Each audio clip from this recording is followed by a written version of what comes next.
Hello, entrepreneurs. Joe DiChiara coming to you live from downtown Flushing, New York with another amazing episode of Joe DiChiara Presents How to Win at Business. And this show is brought to you by the world's greatest sponsor in the world, bedrockuniversity.com. Visit bedrockuniversity.com. We are accepting students. Forget about COVID-19. We are open for business. We were looking for new professors, and there's a lot of great courses up there by people like Haley Gray, Mike Wolf, John Limbacher, Gina St. George, and right now they're all free, folks. So visit Bedrock University. And tonight it is my pleasure to bring to you tonight's business training. I'm starting a new weekly series. I'm going to bring this all the way up to tax season because I've realized that procrastination is a killer, folks. It's a killer. There are things in business that just suck the life out of us. And they don't teach us this in business school. I don't care if you went to Harvard, but they don't teach you about the things that suck the life out of us class. I think I might start that. But anyway, under the topic of procrastination, one of the biggest, besides going to the dentist, which is one of my things, who the heck likes going to the dentist? Who the heck likes going to I can't wait to go to my accountant and plan my taxes. It doesn't work like that. But what I'm going to do is I'm going to cover the top 10 reasons why you should be doing your taxes now. You don't wait until April 14th or March 15th when the corporate deadline. You don't do it then. And I'm going to take you through that. Reason number one, folks, the most obvious, thought-provoking, mind-bending concept that every business owner, come on. Your taxes are probably the largest expense that you have in your business that you could also manipulate legally, legally. So why does everybody, the bulk of the world, wait until the last minute? And I'm talking about people that have businesses. And even if you're a W-2 person, you need to take a snapshot of where you stand. I don't know about you, but I would hate going to my accountant in March and not knowing if I was going to owe 10 grand or pay 10 grand. That's just not a good place to be. Either if I'm getting 10 grand back, that means that they've had my money interest free for the whole freaking year. I don't want that. And I don't want to have to pay 10 grand. I want to know where I stand. And that's a foundational fact of running a business. It has to do with managing. You got to manage your time, you got to manage your money. And I understand the psychological barriers that stop people from doing this stuff. But here's the sad fact, folks. These are strategies that are going to help you win in business. And if you go out for the football team, you got to go to football practice. You don't just show up, unless you're like Lawrence Taylor on the New York Giants. Most people need the practice. So you got to go through the practice so you could attend the game. The numbers part of your business is like the practice in football, if that makes sense to you. You didn't sign up for the practice. You signed up to play football, but you got to do the practice if you want to play football. Okay? And business is no different. If you want to be in business, you got to do the numbers.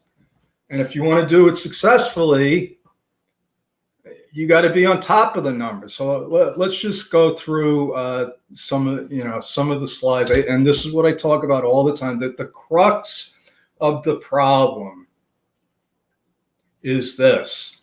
And it's a lot easier to solve a problem if you know what the real problem is, because a lot of times we have a problem. What we think is the problem is not really the problem. So this is the conclusion that I've come up with in trying since I was 10 years old, when I ran my first casino, my only casino in my driveway. That was my first entrepreneurial adventure, which was a major, major victory. And I'm still a little mad that my parents shut me down. They didn't think that a 10-year-old should be running a casino. So, I'll leave it at that. But I've been doing this for a long time, folks. And I've come to the conclusion that forget about business. Life itself is difficult to begin with. It's complicated. We don't come into the world happy. We come in kicking and screaming and crying. And then what we do, what's not logical, what makes us insane people, where we do things that are not logical as entrepreneurs, is we take a tough situation and we make it even tougher. And it's sort of like an inside joke with entrepreneurs that I know. And it's like, we will complicate anything. We will take a simple concept and just complicate the crap out of it. And that's where we start. That's the starting point for all of us when we start a business. And that was eye-opening. And it told me why statistics like this come out. And the fact is, Forbes says that 8 out of 10 businesses fail. And I believe that it's a lot more than that, because out of the 30 million businesses in the USA, 25 million have no employees. Those are the smallest of small businesses, the sole proprietors. They haven't even reached the entity stage. Now, the 5 million on top of them, those are the corporations. Those are the businesses that have been around. They don't turn over like the smaller businesses. And the turnover rate is about 10% a year. So every year, about 3 million businesses die, and we get 3 million new businesses. Well, those businesses aren't coming from the top. Those people, McDonald's, Ford Motor, they're not going out of business. They're up there on the top. They're diluting the business failure rate. If you want to get the true business failure, you got to take out all of those companies that just never go out of business. Those companies that went through the business gauntlet, the companies that went from having 0 employees to having 1.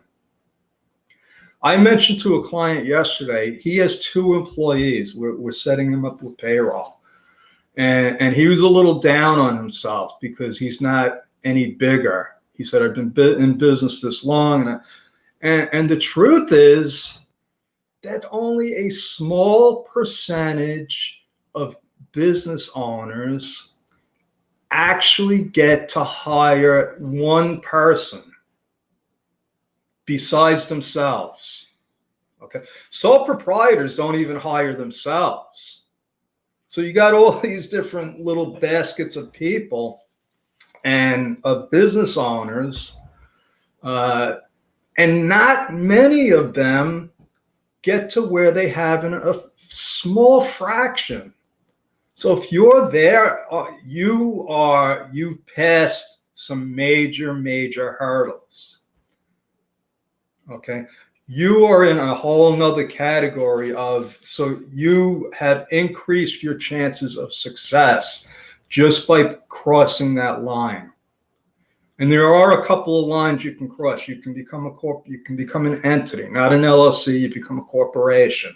You get to the point where you hire people. These are the companies that stay in business. And the main reason why I've come to and believe me, I've done a lot of research, a lot of personal experience, and the crux of the problem is not what they say it is. The crux of the problem is that it's too damn complicated. Okay, so we take a situation, if you're living in the United States, and I don't care even if you're in a low cost state, it still costs a lot of money to live here. Okay, and we throw in all of these tax laws and all of these, and it's not just the IRS, folks, it's all the local, state and local governments too. They're probably even worse when you're dealing with the departments of labor, the sales tax department. So it is not simple. It is unbelievably complicated for a new business owner with no prior experience to go in and just be able to hire somebody. Now that to me is a fixable problem. I don't have the solution. I'm not going to waste my time, but I do know that it's way too complicated. And that leaves small business owners with one choice. Okay. Educate yourself or go out of business. Educate yourself by surrounding yourself with like-minded people. Educate yourself by getting a business coach. Educate yourself by joining a mastermind. Educate yourself by learning what a P&L is. Because if you think you're going to run your business in isolation on your own without constantly sharpening the blade, you're going to be left behind and you'll be one of those people that fail. And failing doesn't mean that you're out of business. That business might be out of that. But what we do, if you're a true entrepreneur and you go out of business, it's something you're going to start another one. That's what I always did. Okay. So we need to simplify things as much as possible. And we need to, put the work in, folks. We don't spend enough time on research and working on our business instead of in our business. You know, if you want to be an employee for the rest of your life, if you want to own a job, that's fine. But if you want to break out and have a business, like my friend Gina just did a training on sales, and she has a business where she said she does not have to be involved in the day-to-day activities. So she set up systems and procedures in her business. And I don't care how small you are, you can, and I talk about this all the time. I don't care if you're running an ice cream truck. There are procedures that have to be followed. There's numbers that are being compiled. And unless you're on top of this stuff, things are going to slip through the cracks and you're going to start losing money. And things like your taxes, and this is why I'm covering this now, things like your taxes that are a major percentage of your expenses that can be coordinated, reduced legally. If you're not on top of it and you're just letting the time go by, and you're missing opportunities. And what happens is, so let me just tell you, my goal is always to make business simple, fun, and profitable. This was another thing that they didn't teach me in CPA school. And you know, it came from life experience. You know, it too many years I worked myself, you know, to exhaustion, because I thought that was the way it was supposed to be. You work hard and you make money and you retire and then you're happy. That's how my grandparents did it. They worked hard their whole life. Well, things aren't like that anymore. It doesn't have to be like that. Business does not have to be a struggle. We make it a struggle because we put up the resistance. We don't put in the we don't go to football practice. Okay, and that's the truth, folks. These are the real reasons why businesses fail. Small businesses, brand new business owners, this is what we're up against. So everything that I do basically is to try to help make things a little bit simpler for the business owner. You can't have fun. You can't be profitable if you wake up every day not knowing what the heck is going on in your business. So let's talk about why and how planning your taxes now is going to save you a lot of money. If you're out there and you're thinking about starting a business, and you have a job and you're in retirement and you have retirement income, okay? There's only two things it takes to start a business: the thought and the action. Once you take the action, you have business deductions right off the bat. Even if you haven't spent any money yet, you can start getting business deductions. So that's why, and I see a lot of people that have started businesses, they're talking about it, they even started spending money on it, but they didn't formally start the business.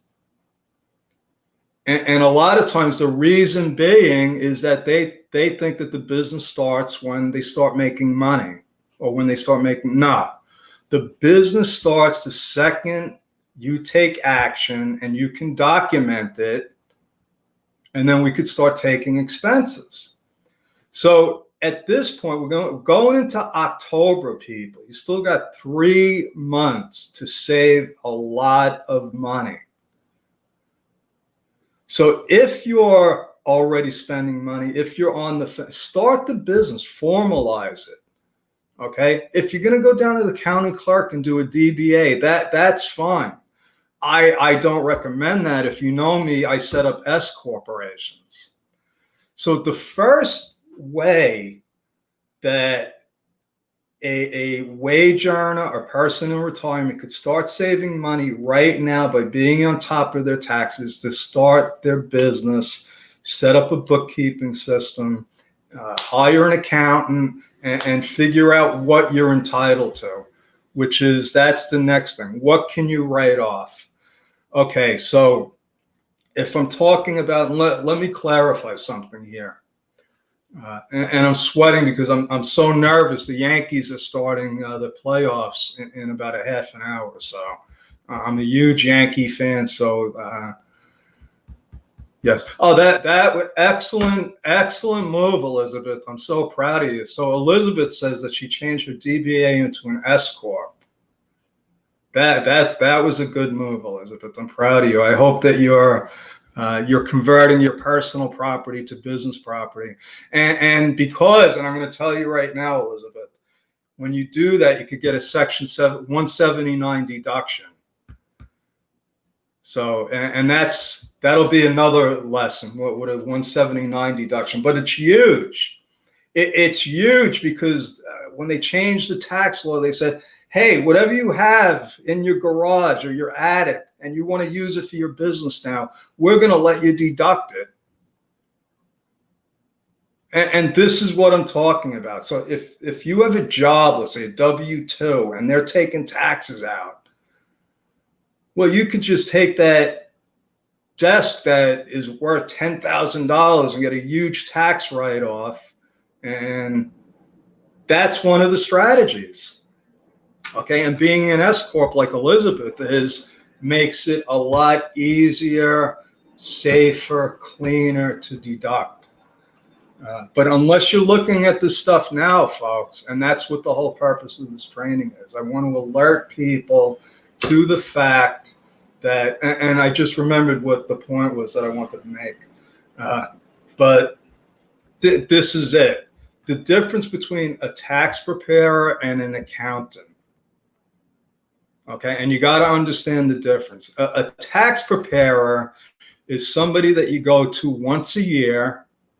At the end of the year, you bring them your stuff and they input the data into a computer program and they spit out your tax return. That's what tax preparation is now.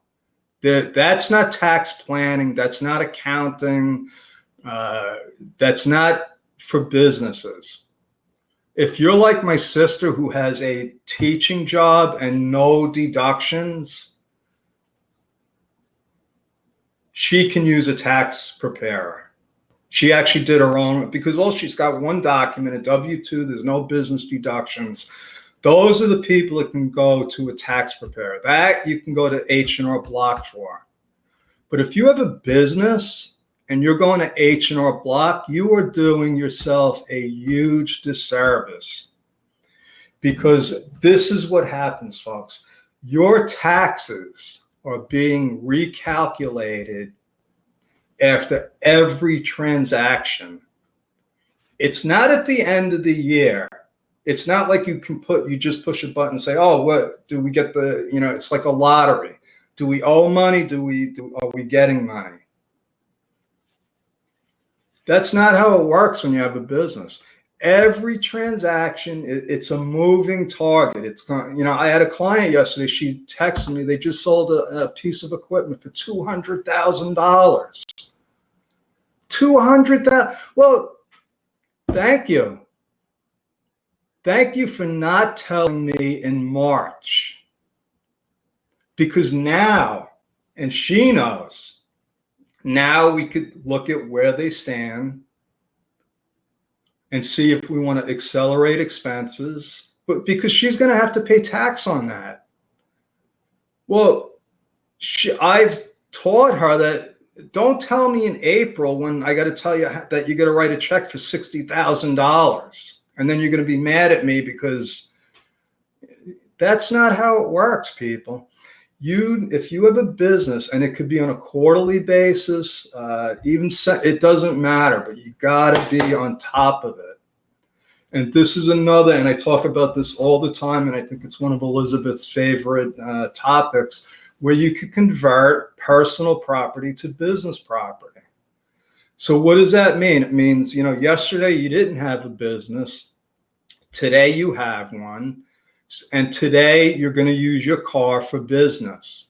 You're going to drive to Staples to buy some copy paper. That is a business activity. Okay?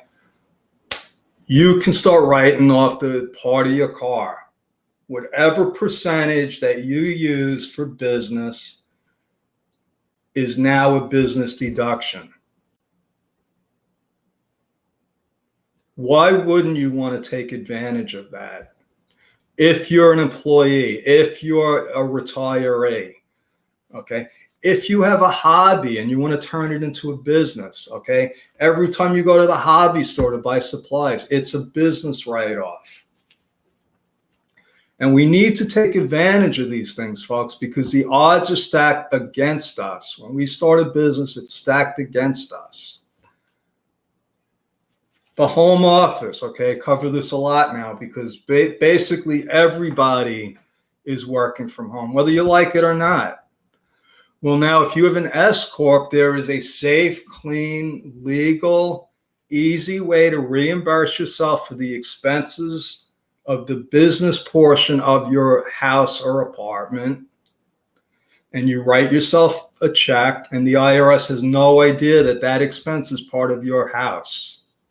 And that's legal, and we call that an accountable plan. And I have a whole template for that, and I highly encourage people to use that.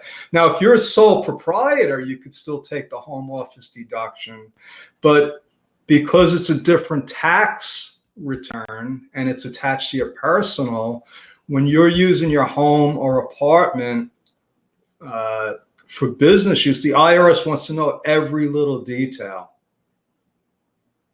Every little, if you're a sole proprietor. So s-corps are in a whole different category. So now you could see, well, that seems like a little bit of a discrimination factor. Why is the government letting s-corps, do it this way, but sole proprietors have to do it this way? And that's the way the system is set up. The system is set up for small business owners to fail, unfortunately. Maybe not by design, but just the way it is now, with the way the legal, insurance, banking, government, the fact that they know basically everything you're doing. All of these things are going against you as a small business owner. So an S-corp gives you some not only legal protection, but sort of like an IRS shield. And like I said, you can start writing off your car. Even if your car looks like this, okay?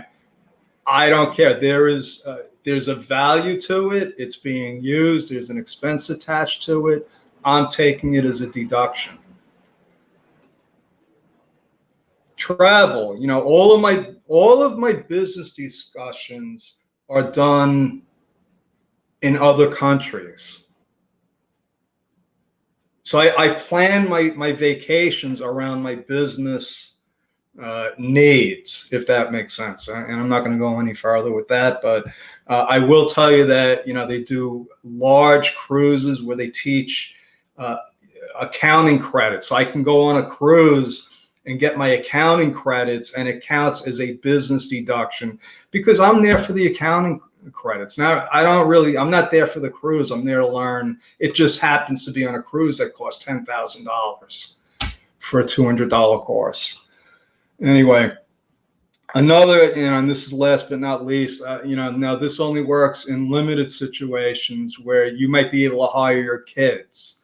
Okay, if you're in a high tax bracket, and you got to start saving for your kids' education, you don't get a tax write-off for saving for college. Well, if you gave your children some chores to do around your business, and you paid them and let them save for college, well, now you just got a tax write-off, and your kids have their own money, they're earning it, and that's another strategy. Now, that's the end of this training. Take action. If you've learned anything from this, if you've gotten anything from this and you don't use it, you just basically wasted your time. And I don't like to see anybody waste their time. So hopefully this is useful information. It'll help you take action. If you would like to connect with me, you can always go to Time with Joe. Free chat on your business. Don't connect with me to pitch me. I don't have time for that. But if you have questions about how to get your business started and on track and how to implement some of these strategies, Time with Joe. Go to Bedrock University for some free courses on topics like this. And let me just invite you to one last thing, Mastermind with Joe DiChiara.com. We meet every Saturday at 2 p.m. Eastern time for mind-bending business discussions, solutions, hot seats, trainings. It's a lot of fun. We all love it. People, and it's on the weekend, and people keep showing up, so there must be something to that. That's my story. I am sticking with it still. Joe DiChiara, God bless. Over and out. I will see you tomorrow. Thank you.